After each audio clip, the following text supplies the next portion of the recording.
conceptos en el ámbito cultural, muchos de ellos de la hipnosis o del ámbito, por ejemplo, de la psicología y la psiquiatría, bueno, el contexto histórico, por ejemplo, del término histeria, em, también el contexto histórico del ilusionismo o el contexto histórico del término psicosexual, de lo que habló Sigmund Freud, el psicoanalista austriaco. Os voy a hablar de varios conceptos importantes en el ámbito del pensamiento psicológico y psiquiátrico del mundo occidental. La hipnosis es un estado alterado de la conciencia caracterizado por una atención y concentración enfocada, una relajación profunda y una mayor sugestionabilidad. En este estado, la mente se vuelve más receptiva a las sugerencias de un hipnotizador o mediante la autohipnosis a sus propias sugestiones, lo que puede generar cambios en la percepción, los pensamientos, las emociones y los comportamientos de cada persona y se emplea como herramienta terapéutica conocida como hipnoterapia para manejar el estrés, la ansiedad y el dolor, así como facilitar el acceso al subconsciente y promover cambios mentales y físicos.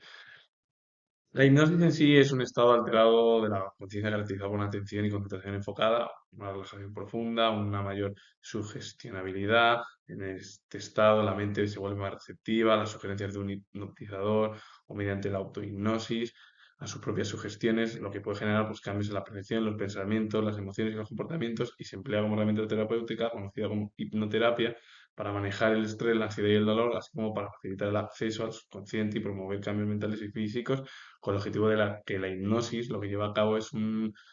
serie de terapias por parte del especialista para que tenga la persona una vida lo más feliz o lo mejor posible.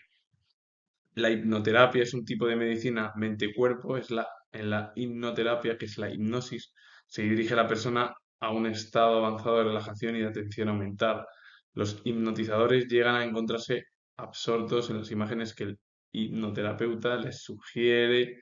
y son capaces de dejar de ser incrédulos. Es decir, la hipnoterapia es un término final de esa práctica médica o de medicina, mente-cuerpo, hipnoterapia es hipnosis, se dirige a la persona a un estado avanzado de relajación y atención aumentada. Los propios especialistas, que son los hipnotizadores, encuentran al final o llegan a encontrarse absortos en las imágenes que el hipnoterapeuta les sugiera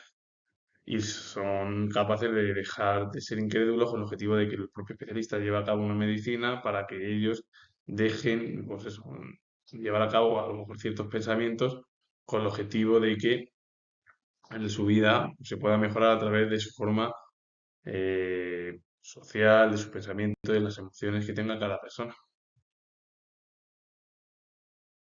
La histeria es un término histórico en psiquiatría y psicología que se refería a un trastorno nervioso más común en las mujeres, caracterizado por síntomas físicos o emocionales que no tienen causa médica orgánica. Hoy en día el diagnóstico de histeria ha sido reemplazado por términos más específicos como trastornos de conversión y trastornos disociativos, que implican síntomas somáticos inexplicables y alteraciones en las funciones de conciencia, memoria o identidad respectivamente. La histeria en sí era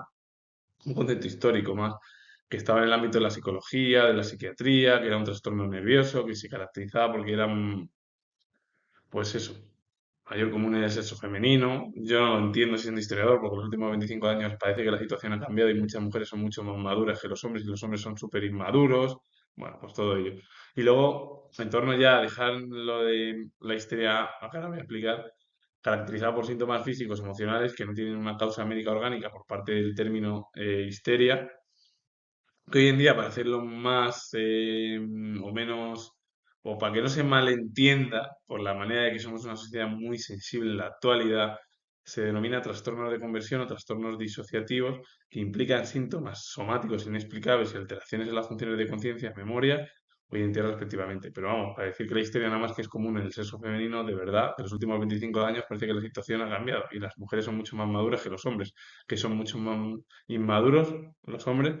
y tienen, o los chicos sobre todo, y tienen mucha mayor histeria, o son los chicos, los hombres mucho más histéricos en la actualidad que muchas mujeres. Pero bueno, que siempre va a haber excepciones de que haya alguna el sexo femenino, siempre, pero bueno, hoy en día la situación parece que ha tornado hacia el sexo masculino. Y antes era todo lo contrario, pero siempre ponen una etiqueta de verdad en los términos y luego encima además las maneras de que los ponemos las propias personas. En torno a los trastornos de conversión o los trastornos disociativos que están dentro de la histeria, porque los trastornos de conversión son síntomas neurológicos o de otro tipo, que pueden ser parálisis, ceguera, mutismo, que no tienen una base médica identificable y a menudo se relacionan con conflictos psicológicos. Eso serían los trastornos de conversión que pueden ser síntomas neurológicos o de otro tipo, ya sea parálisis, ceguera, mutismo, que no tienen una base médica identificable y que a menudo se relacionan con todos los conflictos psicológicos. Y los trastornos disociativos, alteraciones en las funciones integradoras de la conciencia, la identidad, la memoria y la percepción del entorno, como la pérdida de memoria, que sea amnesia disociativa o la fragmentación de la identidad.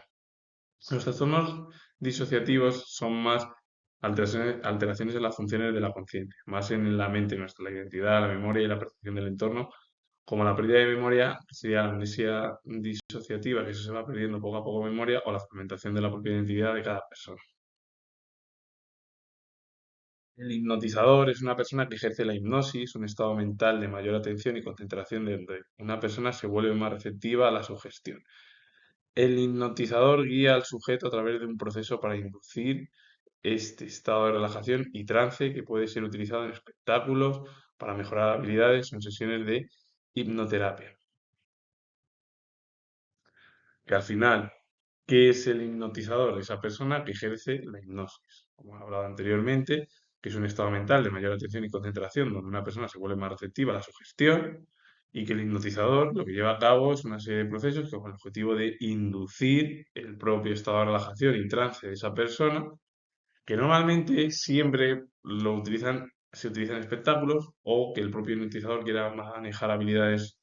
para sus futuros trabajos o en sesiones de hipnoterapia, con el objetivo de entender que haya, bueno, pues un especialista que sea un hipnotizador o que sea un especialista en el término o concepto hipnoterapia. El medium es persona que supuestamente puede poner en contacto con el espíritu de un muerto, es decir, es aquella persona que se pone en contacto con los espíritus que están más allá, normalmente de un muerto, que están más allá del mundo de los sentidos. ¿Y qué es el mentalismo? Que tiene dos significados principales como teoría filosófica, que estudia la mente y como una rama del ilusionismo, donde el artista simula leer la mente, predecir el futuro, influir en los pensamientos del público, basándose en técnicas psicológicas y de sugestión. El mentalismo en sí, o por un lado, es una teoría filosófica que estudia la mente y como una rama también del ilusionismo, donde el propio artista, en el ilusionismo, que voy a explicar lo que es el término ilusionismo, la siguiente diapositiva, donde el propio artista simula ahí leer la mente, predecir el futuro, influir en los pensamientos del público, basándose siempre en esas técnicas psicológicas y de sugestión. Es decir, un hombre que es mentalista o mentalismo son aquellas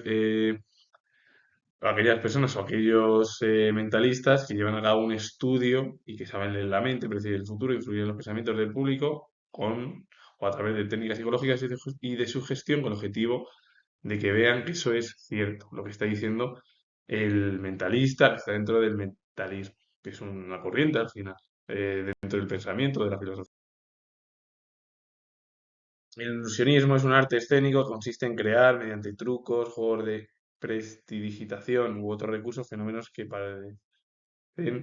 contradecir las leyes naturales. Aunque popularmente se conoce como magia, el ilusionismo se basa en la habilidad, el ingenio y la manipulación para provocar en el público la sensación de que lo imposible se ha hecho realidad. Es decir, que el ilusionismo en sí es un arte escénico con el objetivo de crear eh, trucos, juegos de prestidigitación u otro tipo de recursos, fenómenos que parecen contradecir las propias leyes naturales, aunque en realidad al ilusionismo se le puede conocer como magia porque es magia, el ilusionismo se basa luego en la habilidad, el ingenio y la manipulación para provocar en el público esa sensación de que aquello que es imposible que se pueda conseguir se convierte en la realidad o en una realidad que es la propia que existe.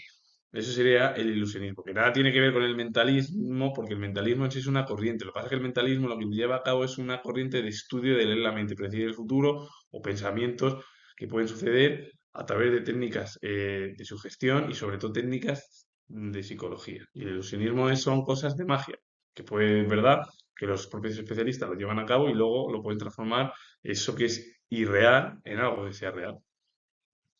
La microimaginaria, magia con objetos pequeños como monedas, naipes y clips, eso sería. Las grandes ilusiones son ilusiones a gran escala que requieren aparatos y maquinarias especiales para hacer desaparecer personas, progresarlas o hacerlas levitar. Es decir, más o menos sería también contarlas, todo lo que se lleva a cabo a través de la magia y que se ve, bueno, pues en los dibujos animados, o en las películas, o en las series. Y la levitación, ilusiones en las que un objeto o persona parece flotar en el aire, logradas mediante plataformas ocultas o cables. Es decir, que la levitación son ilusiones con las que un objeto o una persona pues está flotando en el aire y eso se logra a través de plataformas ocultas o cables con el objetivo de entender que son cosas que están relacionadas con la magia, que eso sería el ilusionismo, que es verdad que tiene relación con el mentalismo, pero el mentalismo son técnicas más de sugestión y psicológica, y es una corriente filosófica por parte del mentalismo. Un mentalista lleva a cabo conceptos reales. Un ilusionista lleva a cabo, bueno, pues conceptos que pueden ser irreales, pero que los puede convertir los propios especialistas del ilusionismo en realidad. Un contexto histórico en torno al término histeria, la antigüedad y el útero, porque el término histeria proviene del griego itera, que es útero. Es decir, la palabra griega itera proviene de lo que hoy en día es útero. Y originalmente se asociaba a la creencia de que el útero se movía por el cuerpo de la mujer causando síntomas. Bueno, pues unas cosas, pues bueno, el útero es verdad que se movía, antiguamente eso es lo que se decía. Hoy en día ya esas situaciones o explicaciones, pues nada tienen que ver. Antiguamente sí se entendía, pero bueno, para entender que itera es útero en griego. En el siglo XIX se consolidó como diagnóstico médico, desvinculándose de la causa uterina y enfocándose en síntomas como amnesias, mutismo, problemas respiratorios y ataques convulsivos. Eso fue en el siglo XIX. Entonces ya, lo del útero, que todo provocaba en la antigüedad, que eso es lo que movía y provocaba síntomas en las mujeres, cambió y menos mal que cambió porque madre mía, de verdad, antiguamente las formas de pensamiento de algunos intelectuales dentro de la filosofía, de la historia o del propio arte. A partir de la contemporánea, ya como he dicho, se consolidó ya como diagnóstico médico, desvinculándose de la causa uterina y enfocándose en síntomas como amnesias, mutismo, problemas respiratorios y ataques convulsivos. Y luego en el psicoanálisis exploraron los mecanismos de represión de recursos traumáticos y la manifestación de estos en forma de síntomas físicos y emocionales. Ya la psicología sí que lo llevó a cabo con una expresión mucho más sofisticada en el que todos estos mecanismos de represión de recuerdos traumáticos y la manifestación de estos en forma de síntomas físicas o emocionales pueden provocar al final en las personas histeria y porque a lo mejor nuestros traumas anteriores o de pequeños o cuando hemos sido adolescentes o adultos jóvenes y entonces bueno tenemos una serie de traumas que eso es lo que provoca que los propios especialistas, los psicoanalistas, psicólogos y psiquiatras lleven a cabo sesiones y herramientas para que las personas pues tengan una vida lo más feliz posible. El contexto histórico en torno al ilusionismo en la antigüedad, los primeros vestigios se encuentran en el Antiguo Egipto, con papiros que describen juegos de magia como los cubiletes, es decir, que ya el ilusionismo ya apareció en la antigüedad, y no occidental, sino en la antigüedad oriental. ¿Dónde aparecen los primeros vestigios? En el Antiguo Egipto, papiros que describen juegos de magia como los cubiletes. Ya en la edad contemporánea, el mago Robert Houdin, el ilusionismo se profesionaliza con la aparición de magia y el desarrollo de trucos más complejos. Ya el ilusionismo ya se profesionaliza, ya hay profesionales, intelectuales en el ámbito de la magia y el desarrollo de trucos más complejos comparado con la antigüedad. Y en la época moderna, que sería la edad contemporánea, la tecnología ha sido un gran aliado para los propios ilusionistas contemporáneos como uno de ellos que es David Copperfield, que ha logrado espectáculos innovadores con el uso de tecnología punta. Hoy en día, el gran aliado de los ilusionistas es la tecnología. David Copperfield, que es uno de los principales ilusionistas de la era contemporánea actual, a todos los espectáculos que ha ido realizando, los ha realizado a través de la tecnología punta. Jean-Eugène Robert Houdin fue ilusionista francés, considerado el padre de la magia moderna. Con él comenzó la magia en el siglo XIX en Europa y en Francia. Complejo de Edipo, complejo de Electra. Dos conceptos del ámbito del psicoanálisis o del desarrollo psicosexual. Primero, sería infantil. El complejo de Edipo es un concepto del psicoanálisis de Freud que describe el conjunto de emociones infantiles donde un niño siente un deseo amoroso por su madre y la hostilidad o rivalidad hacia su padre. Esta etapa, que ocurre durante la fase fálica, entre la edad de 3 a 6 años, es decir, siendo todavía un crío, niño, es fundamental para la formación de la identidad sexual y la personalidad. Primeramente, el complejo de Edipo se centra solo en el ámbito o el sexo masculino, es decir, en los niños. porque es un concepto del psicoanálisis. Freud lo llevó a cabo en esa explicación del término psicosexual, que describe el conjunto de emociones infantiles donde un niño se siente atraído o tiene un deseo amoroso por las madres, por su madre, y una hostilidad o rivalidad hacia los padres. Esto pasa con todos los niños. A partir de ahí, esta etapa que ocurre en la fase fálica. La fase fálica, que lo voy a explicar ahora, es ese periodo de desarrollo sexual en el cual los niños de 3 a 6 años van ellos formando su propia identidad sexual, su personalidad. Es decir, pero para resumir es que el complejo de Edipo es un concepto del psicoanálisis del término psicosexual que habló Freud y otros también, incluso como Carl Jung, que voy a hablar de él también en el complejo de Electra, psicólogos, psiquiatras, psicoanalistas. Pero el complejo de Edipo es el deseo amoroso por parte de un niño pequeño a su madre y una hostilidad o rivalidad hacia su padre. Esta etapa, que ocurre en la fase fálica, como he dicho, y ya lo he repetido, de 3 a 6 años, es fundamental para la formación de la identidad sexual y personalidad de los niños, del sexo masculino. Luego, el complejo de Electra es la etapa del desarrollo psicosexual infantil en la que la niña siente atracción hacia su padre y rivalidad hacia su madre, a quien considera una competidora por el amor paterno. Es una fase psíquica conceptualizada por el psicólogo, aunque bueno, Carl Jung fue psiquiatra, pero bueno, fue ambas, bueno, realizó ambas facetas, pero bueno, Carl Jung le consideramos como psiquiatra, que se considera normal y sana y se revuelve cuando la niña se identifica con la madre, asimilando roles y preparándose para futuras relaciones sentimentales. Claro, el complejo de Electra es todo lo contrario, es un desarrollo psicosexual infantil en el que la niña, al contrario del niño, la niña siente atracción por los padres y una gran rivalidad hacia su madre, que la considera una competidora por el amor paterno. Todo lo contrario al complejo de Edipo. El niño tiene un aprecio amoroso, quiere a su madre, tiene rivalidad por el padre, hostilidad, no quiere al padre, y entonces ahí se forja la identidad sexual y personalidad de todos los niños. Y el complejo de Electra llevado a cabo en el desarrollo psicosexual infantil, pero esta vez ya del sexo contrario, el sexo femenino, de las propias niñas, sienten atracción hacia los padres, hacia el padre, rivalidad hacia su madre, a quien consideran una competidora por el amor paterno, pero claro, es una fase psíquica que quedó conceptualizada por Carl Jung, el psiquiatra, que se considera normal y sana y se revuelve cuando la niña ya se identifica con la madre, asimilando roles y preparándose para futuras relaciones sentimentales. Claro, al principio la niña de pequeña quiere al padre, el afecto hacia el padre, pues el amor paterno, cambia luego cuando ya es más mayor y va viendo los roles que ha hecho su madre, pues ella también lo realiza en el ámbito del amor y de otras cosas. La amnesia disociativa es un trastorno de salud mental caracterizado por una pérdida de memoria de información importante, generalmente de eventos traumáticos o estresantes de las personas, que no se explica por condiciones médicas ni olvido común, está claro, que no hay una explicación que está relacionada además con la propia histeria, además, este concepto. Las personas pueden sufrir lagunas en su memoria que van de minutos, décadas de vida, afectando su identidad y la historia autobiográfica. Este trastorno se trata con psicoterapia por parte de especialistas y técnicas de recuperación de memoria, y su enfoque principal es manejar el trauma que desencadenó el propio episodio. Algo además de entender esto y que puede ser muy sencillo es que la amnesia disociativa es un trastorno de salud mental que se caracteriza, se caracteriza por la pérdida de memoria poco a poco de información importante, sobre todo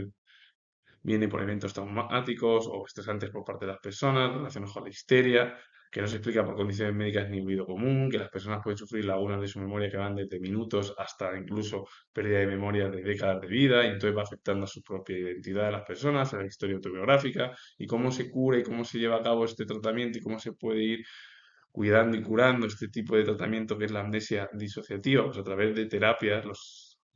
la psicoterapia, por ejemplo, sería una de ellas, los especialistas que intentan llevar a cabo una recuperación para que la persona vaya recuperando su memoria, sus problemas, su enfoque principal es manejar ese trauma que desencadenó el episodio con el objetivo de que pueda tener una felicidad lo más placentera posible, pero a veces también cuesta. Y el término psicosexual es un adjetivo que se refiere a todo lo que está relacionado con la psicología y la sexualidad de una persona, especialmente en el contexto de las etapas de desarrollo de Freud, que voy a explicar en la siguiente diapositiva. Freud lo explicó así, donde la libido se concentra en diferentes zonas erógenas y su gestión en la infancia influye en la personalidad adulta. El término psicosexual está relacionado con la psicología y la sexualidad de cada persona. que sería el complejo de Edipo, el complejo de Electra. El complejo de Edipo está relacionado con los niños de la fase de 3 a 6 años, la voy a explicar ahora, bueno, en la siguiente diapositiva y la última. Y el complejo de Electra está relacionado con la fase también de las niñas, el amor hacia el padre, la rivalidad hacia la madre, aunque luego cuando es más mayor va cambiando y se acerca a los postulados, las niñas de su madre. Y en el término del complejo de Edipo es que los niños adoran, tienen un amor por las madres y una rivalidad con los padres. Las etapas del término psicosexual que desarrolló el psicoanalista Sigmund Freud, em, diríamos que va primero la etapa oral, la etapa anal, la etapa fálica, la etapa de lactancia y por último la etapa genital.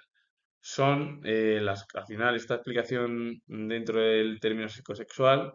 es la manera de cómo lo entendió el propio Freud y cómo explicó las fases que tenemos nosotros de placer desde que nacemos y van pasando los meses, años, hasta nuestra etapa ya de adulto joven. La etapa oral, por ejemplo, desde el nacimiento hasta los 18 años, el placer se centra en la boca. Cuando tiene, pues eso, desde que naces hasta los 18 meses, pues el placer es la boca. La etapa anal, alrededor de los 18 meses a 3 años, el foco está en el control de esfínteres. Bueno, hay que controlar los esfínteres, sobre todo porque la etapa anal va cambiando y van llevándose a cabo pues, nuevas formas. Bueno, los niños van cambiando, por ejemplo, para los pañales y ya a los 2 años más o menos los bebés ya dejan de utilizar el pañal. Por ejemplo, la etapa oral también sería, por ejemplo, también lo del tete, todo ello. La etapa fálica va de los 3 a 6 años. Los genitales se convierten en la zona erógena principal y se desarrolla el complejo de Edipo y el complejo de Electra. El complejo de Edipo relacionado con los niños, su amor incondicional hacia sus madres, la rivalidad hacia sus padres, el complejo de Electra, las niñas tienen una admiración incondicional y un amor hacia los padres y rivalizan con la madre, aunque ya siendo más adultas se van acercando a los postuladores de las madres, sería un ejemplo. Eso es la etapa fálica. La etapa de lactancia va desde los 6 años hasta la pubertad. La energía sexual se suprime, ahí se cambia, ya va cambiando, porque ahora es lactancia, todo cambia, la energía sexual se va, pues queda suprimida, es decir, queda en un lado, aunque en la etapa ya genital, que es la última, ya esa energía sexual sube. Por ejemplo, desde la pubertad hasta la adultez, se desarrollan las relaciones sexuales maduras y consensuales, es decir, a partir de ya la última etapa ya cambiamos. Ya. Si la energía sexual en la etapa de 6 años hasta la pubertad queda un poco en el olvido, la etapa genital ya es la... Desde cuando ya tienes pubertad, es decir, todavía un crío, pero bueno, ya vas en la pubertad y vas pasando a otra nueva era, que es la adultez. Luego ya hay otro tipo de edades. Y entonces ahí es cuando ya se van desarrollando las relaciones sexuales maduras y consensuales, es decir, ya es cuando se lleva a cabo, por otras maneras, de entender lo que sería el amor.